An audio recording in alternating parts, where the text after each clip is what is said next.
Doctor ortho Ayurvedic oil and capsule, अब दर्द भी घुटने टेकेगा। सीएम हेमंत सोरेन की अध्यक्षता में हुई झारखंड कैबिनेट की बैठक, कुल 27 प्रस्तावों पर लगी मुहर। वीबीजी राम जी को लागू करने की मिली मंजूरी।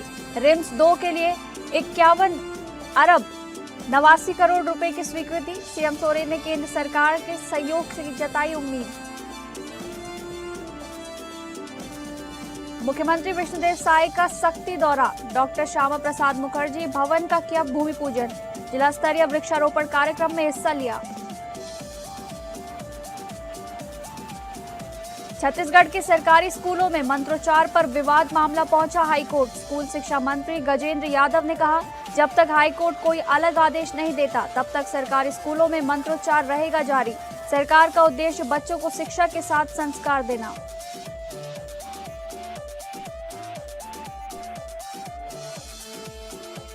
नमस्कार, आप सभी का बहुत बहुत स्वागत है स्टेट लाइव में। मैं हूं आपके साथ शालिनी राणा। शुरुआत करेंगे स्टेट लाइव की छत्तीसगढ़ की खबरों से, जहां बारिश के बीच छत्तीसगढ़ के मुख्यमंत्री विष्णुदेव साय सक्ती पहुंचे। उनके साथ भाजपा प्रदेश अध्यक्ष किरण सिंह देव, जिला प्रभारी मंत्री गुरु खुशवंत साहेब मौजूद रहे, जहां भाजपा नेताओं और कार्यकर्ताओं ने उनका जोरदार स्वागत किया। मुख्यमंत्री ने जेठा मैदान में बनने वाले डॉक्टर श्यामा प्रसाद मुखर्जी भवन का भूमि पूजन किया और जिला स्तरीय वृक्षारोपण कार्यक्रम में भी हिस्सा लिया। इस दौरान मुख्यमंत्री विष्णुदेव साय ने कहा कि सक्ती में भाजपा के नए जिला कार्यालय का निर्माण होगा। उन्होंने भूमि पूजन को संगठन के लिए ऐतिहासिक क्षण बताया। मुख्यमंत्री ने आगे कहा कि भूमि पूजन के दिन हुई बारिश शुभ संकेत है और इससे ये आयोजन हमेशा यादगार रहेगा। सक्ती इस पावन भूमि में जिला भाजपा कार्यालय सक्ती का भूमि पूजन कार्यक्रम संपन्न हुआ है। यहाँ पर नया जिला कार्यालय बनेगा पार्टी का और इस भूमि पूजन कार्यक्रम में हमारा सौभाग्य है कि यहाँ पर हम हैं और साथ ही हमारे प्रदेश के अध्यक्ष श्री किरण देव जी, हमारे जिले के प्रभारी मंत्री गुरु खुशवंत साहेब जी, सांसद श्रीमती कमलेश जांगड़ी जी और हमारे जिला भाजपा के अध्यक्ष और संगठन के वरिष्ठों कार्यकर्ताओं सबकी उपस्थिति में आज बहुत अच्छे वातावरण में आज इंद्रदेव भी बहुत खुश हैं। अगली खबर का रुख करेंगे, जहां ग्रामीण परिवारों को रोजगार और आजीविका की नई गारंटी देने वाली विकसित भारत गारंटी फॉर रोजगार एवं आजीविका मिशन ग्रामीण यानी कि वीबीजी राम जी योजना का राज्य स्तरीय शुभारंभ आज कबीरधाम जिले के बोडला विकासखंड अंतर्गत ग्राम पंचायत गंडई खुर्द से किया गया। कार्यक्रम में उप मुख्यमंत्री एवं पंचायत एवं ग्रामीण विकास मंत्री विजय शर्मा मुख्य अतिथि के रूप में शामिल हुए। राष्ट्रीय स्तर पर योजना का शुभारंभ केंद्रीय ग्रामीण विकास मंत्री शिवराज सिंह चौहान ने आंध्र प्रदेश के तिरुपति से किया। इस दौरान वे वर्चुअल माध्यम से ग्राम पंचायत गंडई खुर्द में आयोजित राज्य स्तरीय शुभारंभ समारोह से भी जुड़े रहे। केंद्रीय ग्रामीण विकास मंत्री शिवराज सिंह चौहान ने कहा कि आज से विकसित भारत गारंटी फॉर रोजगार एवं आजीविका मिशन ग्रामीण योजना लागू हो रही है। इस योजना का उद्देश्य है कि देश का कोई भी गरीब काम के अभाव में बेरोजगार न रहे। उन्होंने इस महत्वपूर्ण पहल के लिए प्रधानमंत्री नरेंद्र मोदी का आभार व्यक्त करते हुए कहा कि योजना से जहां ग्रामीण मजदूरों को 125 दिनों का रोजगार मिलेगा, वहीं गांव में विकास कार्यों को भी नई गति मिलेगी और ग्रामीण क्षेत्रों की तस्वीर बदलेगी। चौहान ने कहा कि मजदूरों के पसीने का सम्मान हमारी सर्वोच्च प्राथमिकता है। गरीबों की सेवा ही हमारे लिए भगवान की सेवा है। इसी पर उप मुख्यमंत्री एवं पंचायत एवं ग्रामीण विकास मंत्री विजय शर्मा ने कहा कि आज पूरे देश में विकसित भारत गारंटी फॉर रोजगार एवं आजीविका मिशन योजना का शुभारंभ हो रहा है और छत्तीसगढ़ में इसका राज्य स्तरीय शुभारंभ ग्राम पंचायत गंडई खुर्द से किया गया है। इस अवसर पर उन्होंने प्रदेश में योजना के तहत पहले कार्य के रूप में ग्राम पंचायत गंडई खुर्द में शेड निर्माण के प्रस्ताव को स्वीकृति प्रदान की। उन्होंने कहा कि ये केवल रोजगार उपलब्ध कराने की योजना नहीं, बल्कि विकसित गांव से विकसित भारत के निर्माण का अभियान है। वर्ष 2047 तक विकसित भारत के संकल्प को साकार करने के लिए प्रत्येक गांव और पंचायत का समग्र विकास आवश्यक है। उन्होंने कहा कि केंद्र सरकार ने छत्तीसगढ़ के लिए 3,300 करोड़ रुपए का प्रावधान किया है, जिससे विभिन्न विकास कार्य किए जाएंगे और रोजगार की कोई कमी नहीं रहेगी।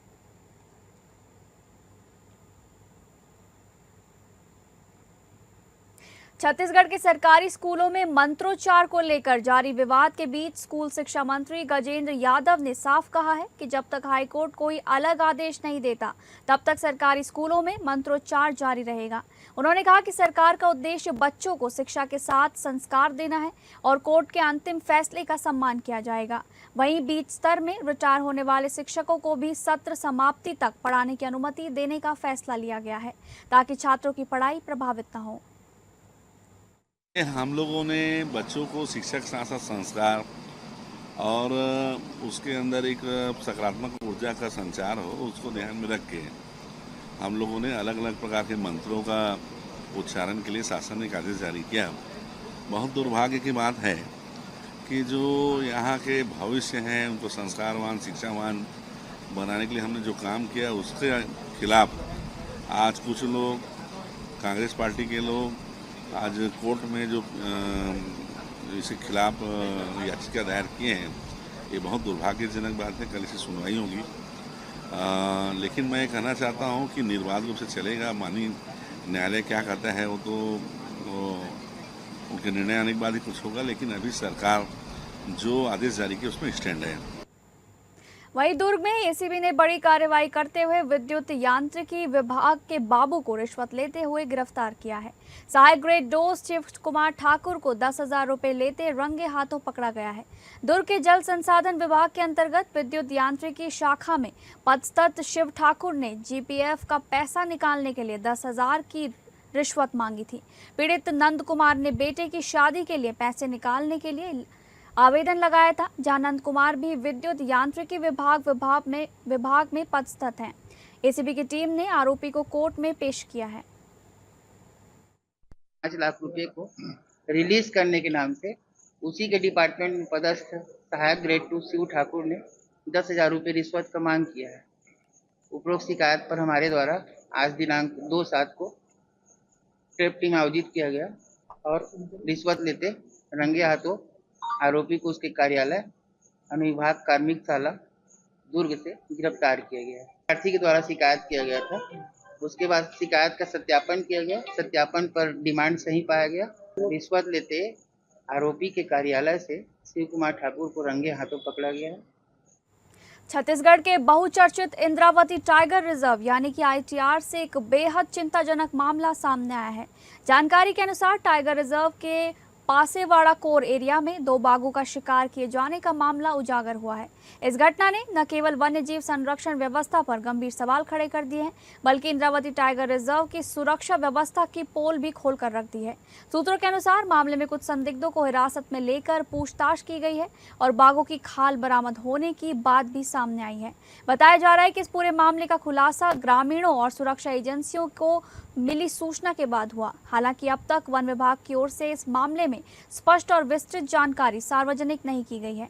मामले की गंभीरता इस बात से भी बढ़ जाती है कि इंद्रावती टाइगर रिजर्व क्षेत्र में पिछले कुछ समय से बाहरी लोगों की आवाजाही बढ़ने की सूचनाएं मिल रही थी। वन्यजीव विशेषज्ञों और जानकारों का मानना है कि इस घटना के पीछे किसी अंतर्राज्यीय शिकारी गिरोह का हाथ हो सकता है।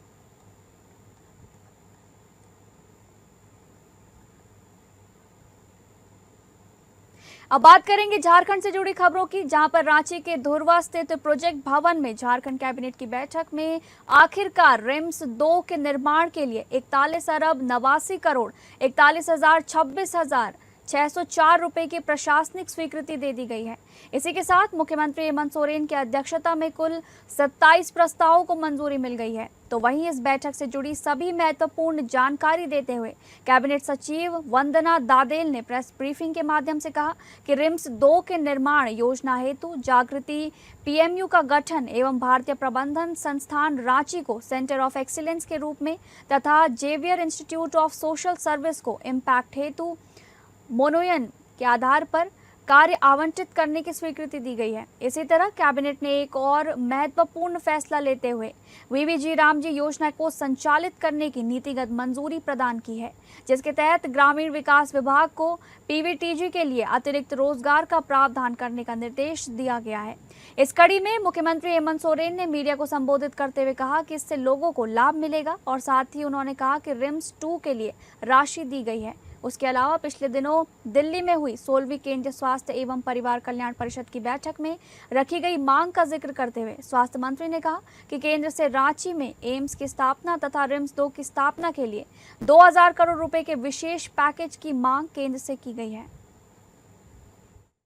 रिम्स 2 की स्थापना 41 अरब 89 करोड़ 41 लाख रुपए 4100 करोड़। हाँ 4100 करोड़ की लागत से रिम्स 2 की स्थापना होगा। मैं बधाई दूंगा लोकप्रिय मुख्यमंत्री आदरणीय हेमंत सोरेन जी का, जिन्होंने यहाँ के लोगों को, उनकी तड़प को देखा है, उनकी मौतों को देखा है। 20 साल हम तो ये कह रहे हैं कि हमारे जो जिन्होंने ये राज्य चलाया उसके पास क्या विजन नहीं था क्या आप रिम्स 2 नहीं बना सकते थे क्या? आज हमारी सरकार बना रहे हैं। हमारे लोकप्रिय मुख्यमंत्री जी को मैं जितने भी प्रशंसा करूँ कम होगा। बड़ा दिल दिखाया उन्होंने और उन्होंने कहा कि नहीं, आज देखिए रिम्स 2 बनेगा, एशिया का सबसे बड़ा हॉस्पिटल। हिंदुस्तान देखेगा कि झारखंड में इतना बड़ा हॉस्पिटल बना है। झारखंड के पूर्वी सिंहभूम जिले के धालभूमगढ़ प्रखंड में सरकारी राशि के कथित दुरुपयोग से जुड़े एक मामले पर राज्य की ग्रामीण विकास मंत्री दीपिका पांडे सिंह ने आखिरकार चुप्पी तोड़ी है। दरअसल आरोप यह है कि ग्रामीण विकास विभाग द्वारा करीब 2.31 करोड़ रुपए की लागत से स्वीकृत पुल का निर्माण झारखंड की बजाय पश्चिम बंगाल की सीमा में कर दिया गया है। इस संबंध में आई एक रिपोर्ट के अनुसार पुल स्वर्ण रेखा नदी पर पश्चिम बंगाल के झारग्राम जिले के बासमेटल गांव के पास बनाया गया है, जिस पर मंत्री ने रांची में जवाब देते हुए ये कहा कि संबंधित रिपोर्ट सामने आने के बाद ही सारी बातें साफ की जा सकेंगी। तो वहीं उन्होंने कहा कि 2 राज्यों को जोड़ने वाले किसी भी पुल के निर्माण के लिए किसी एक राज्य को तो जिम्मेदारी लेनी ही पड़ेगी। लेकिन जो इस तरीके से खबरों में चल रहा है, कई सारे ऐसे जगह हैं जहां हम लोग बॉर्डर पर हैं, जहां बिहार झारखंड कनेक्ट हो रहा है, झारखंड उड़ीसा कनेक्ट हो रहा है, उड़ीसा बंगाल कनेक्ट, झारखंड बंगाल कनेक्ट हो रहा है। ऐसी जगह कई सिचुएशन में आपको परिस्थिति आएगी, लेकिन क्लियर हम रिपोर्ट आने के बाद आप लोगों को बताएंगे कि वो क्या हुआ है। लेकिन अगर 2 नदी के इस पार अगर झारखंड है और उस पार अगर बिहार है, बंगाल है, उड़ीसा है, तो कोई ना कोई राज्य तो इस बात का दायित्व तो लेगा कि वो पुल का निर्माण वहाँ कौन करेगा, सड़कें कैसे जुड़ेंगी। ऐसा तो है नहीं कि हम 2 राज्यों को जोड़ने की लड़ाई में किसी पुल को अधूरा लंबे समय से छोड़ सके। कमेटी हम लोगों ने विभाग से बना दी है, उस पर क्या निर्णय आता है, क्या वहाँ से जांच टीम लाती है, उसके बाद जवाब। हिमांशु सिंह हत्याकांड के विरोध में भारतीय जनता पार्टी एवं समर्थित हिंदूवादी संगठनों द्वारा 3 जुलाई को बुलाए गए आदित्यपुर बंद का मिला जुला असर देखने को मिला। तो वहीं इस बंद को सफल बनाने के लिए आदित्यपुर टोल ब्रिज के समीप सड़क पर उतरे करीब 40 से अधिक भाजपा कार्यकर्ताओं और नेताओं को पुलिस ने हिरासत में ले लिया। जानकारी मिली है कि हिरासत में लिए गए लोगों में आदित्यपुर नगर निगम के मेयर संजय सरदार, विहिप जिला अध्यक्ष डॉक्टर JN दास समेत कई दिग्गज स्थानीय भाजपा नेता भी शामिल हैं। दरअसल सुबह से ही बंद समर्थक सड़कों पर उतरकर हिमांशु सिंह के हत्यारों की जल्द गिरफ्तारी और सख्त सजा की मांग को लेकर नारेबाजी कर रहे थे। इस दौरान मौके पर भारी संख्या में बल के साथ मौजूद आदित्यपुर थाना प्रभारी अंजनी कुमार ने त्वरित कार्रवाई करते हुए पूर्व मेयर संजय सरदार और अन्य कार्यकर्ताओं को हिरासत में ले लिया और कड़ी सुरक्षा के बीच आदित्यपुर थाने ले आए गए।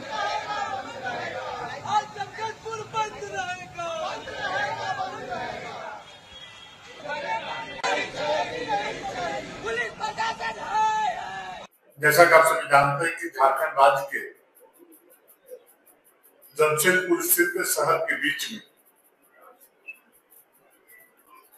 पुलिस की मौजूदगी में जो एक युवक की हत्या हुई है, हम कहें नृशंस हत्या हुई है, और जहां सरकार को पुलिस को जो दोषी पुलिसकर्मी है, अपराधी के साथ साथ जो दोषी पुलिसकर्मी है, जिन पुलिसकर्मियों की मौजूदगी में इस प्रकार से एक युवक की नृशंस हत्या की गई है और पुलिस वहां पर मुख्दर्शक बनी हुई। पुलिस की गाड़ी में वो युवक घुस करके बचने का प्रयास करता है और अपराधी उसको वहां भी वार करके घसीट करके रोड में पटक करके उसकी नृशंस हत्या करने का काम किया है। झारखंड के टाटानगर यानी जमशेदपुर में बढ़ते अपराध और हिमांशु सिंह हत्याकांड के विरोध में एनडीए की ओर से बुलाए गए जमशेदपुर बंद का व्यापक असर पूरे शहर में देखने को मिला। सुबह से ही शहर के प्रमुख व्यावसायिक प्रतिष्ठान, बाजार और पेट्रोल पंप पूरी तरह से बंद हैं, तो वहीं आम जनजीवन पर इस बंद का सीधा असर पड़ता हुआ दिखाई दे रहा है।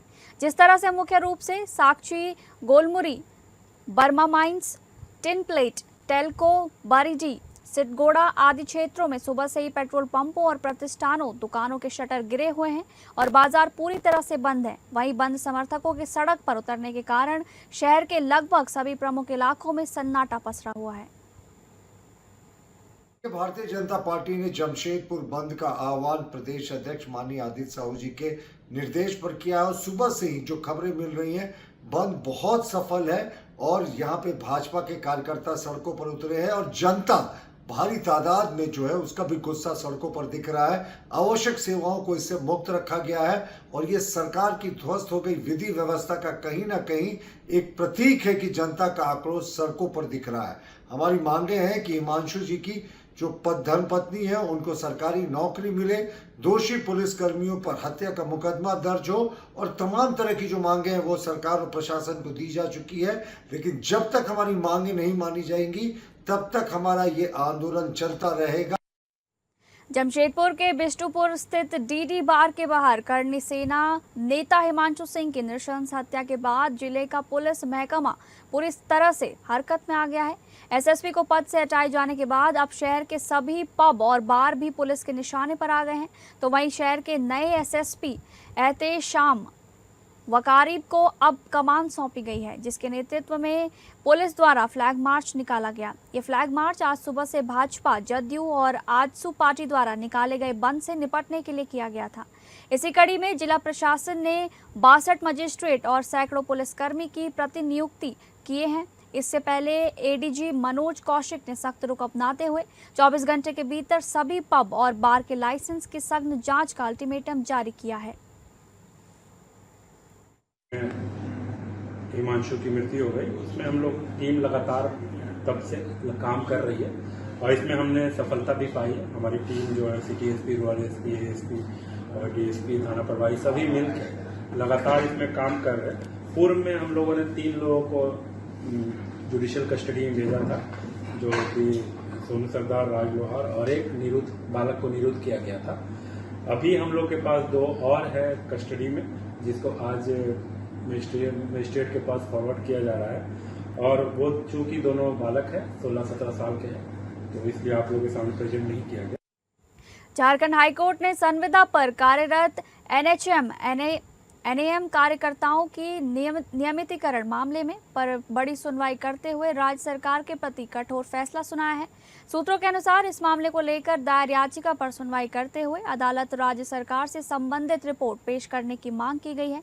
जानकारी के मुताबिक हाईकोर्ट के जस्टिस दीपक रोशन की अदालत ने अंतरिम राहत देते हुए अंतिम आदेश तक कर्मियों को नौकरी से हटाने पर रोक लगा दी है। इसके साथ ही उन्हें नियमित वेतन देने का निर्देश देते हुए मामले की अगली सुनवाई के लिए 21 अगस्त की तारीख तय की गई है। खबरों के सिलसिले में आगे बढ़ेंगे। अब बात करेंगे बिहार से जुड़ी खबरों की, जहां भागलपुर शहर में अपराधियों ने पुलिस व्यवस्था को खुली चुनौती देते हुए तिलका मांझी थाना के ठीक सामने स्थित एक कार्यालय में बिल्डर की हत्या कर सनसनी फैला दी है। मृतक की पहचान शहर के चर्चित रियल एस्टेट कारोबारी बजरंगी कुमार के रूप में की गई है। उनका शव कार्यालय के भीतर खून से लथपथ हालत में बरामद होने के बाद पूरे इलाके में हड़कंप मच गया है। घटना को लेकर स्थानीय व्यवसायियों और आम लोगों में भारी आक्रोश का माहौल है। जानकारी के अनुसार बजरंगी कुमार मंगलवार को अपने कार्यालय गए थे, लेकिन देर रात तक घर नहीं लौटे। तब परिजनों ने पहले अपने स्तर पर उनकी तलाश की, लेकिन कोई जानकारी नहीं मिलने पर पुलिस को सूचना दी गई। आज सुबह पुलिस टीम तिलका मांझी थाना के सामने स्थित उनके कार्यालय पहुंची, जहां बाहर से ताला बंद मिला। पुलिस ने ताला तोड़कर अंदर प्रवेश किया तो बजरंगी कुमार का शव खून से लथपथ अवस्था में पड़ा मिला। प्राथमिक जांच में मृतक के शरीर पर गंभीर चोट के निशान मिले हैं, जिससे आशंका जताई जा रही है कि हत्या बेहद बेरहमी से की गई है। पुलिस ने घटनास्थल को तत्काल सील कर दिया है और साक्ष्य जुटाने के लिए डॉग स्क्वाड एवं एफएसएल टीम को बुलाया गया है। थाना को सुबह में सूचना मिली थी परिवारजनों से, एक व्यक्ति है जो फोन नहीं पिक कर रहे हैं और उनका ऑफिस यहाँ थाना के सामने एक बिल्डिंग में है। तो थाना उनके परिवारजनों के साथ वहाँ गया तो देखा कि वहाँ ताला लगा हुआ था और परिवारजनों के साथ वहाँ ताला को खोला गया है। जो पकड़े गए तो उसकी बॉडी वहाँ पर गई है।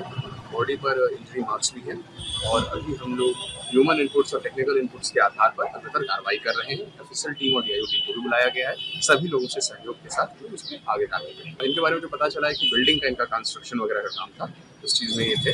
तो जो जितने भी हम लोगों को इनपुट्स मिल रहे हैं उनके प्रोफेशनल पर्सनल लाइफ के बारे में सभी भी लोग हैं। अब बात करेंगे महाराष्ट्र से जुड़ी खबरों की, जहां नागपुर के इमामवाड़ा बस स्टैंड से चोरी हुई करीब 1,53,00,000 रुपए कीमत की इलेक्ट्रॉनिक शिवाई बस को अमरावती पुलिस ने बरामद कर लिया है। इस मामले में राजापेट पुलिस ने तेलंगाना के एक शातिर अंतर्राज्यीय बस चोर को गिरफ्तार किया है। पुलिस को सूचना मिली थी कि चोरी की गई बस अमरावती के नंदा मार्केट क्षेत्र में खड़ी है। इसके बाद राजापेट डीबी पटक ने जाल बिछाकर आरोपी को गदरी चौक परिसर से हिरासत में लिया है।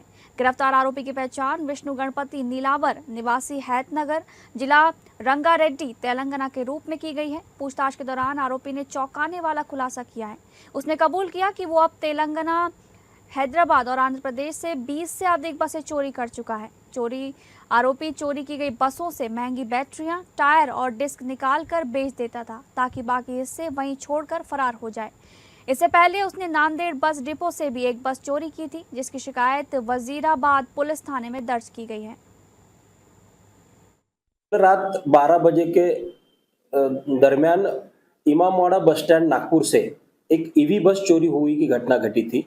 उस घटना की माहिती हमारे राजापेट पुलिस स्टेशन के डीबी पथक के कुछ अमलदार लोगों को मिली थी। उसपे से हम लोगों ने पूरा यहाँ पे अमरावती शहर में वो जहाँ जहाँ आ सकती है ऐसे जगह पे नज़र रखकर वहाँ पर पुलिस बंदोबस्त रखा था। आज सवेरे 8, साढ़े 8, 9 बजे के दरमियान वो बस राजापेट बस स्टैंड के कुछ दूरी पर खड़ी हुई दिखी। तो थोड़ी देर उस पर ये रखने के बाद एक अज्ञात इसम उस बस में चढ़ते हुए दिखा, तो उसको ताबे में लेके पुलिस स्टेशन लाके जब पूछताछ की तो ये बस इमामवाड़ा बस स्टैंड से ही चोरी हुई बस है, ये इसका खुलासा हुआ। महाराष्ट्र ठाणे जिले के कल्याण में आपराधिक घटनाएं लगातार बढ़ती जा रही हैं।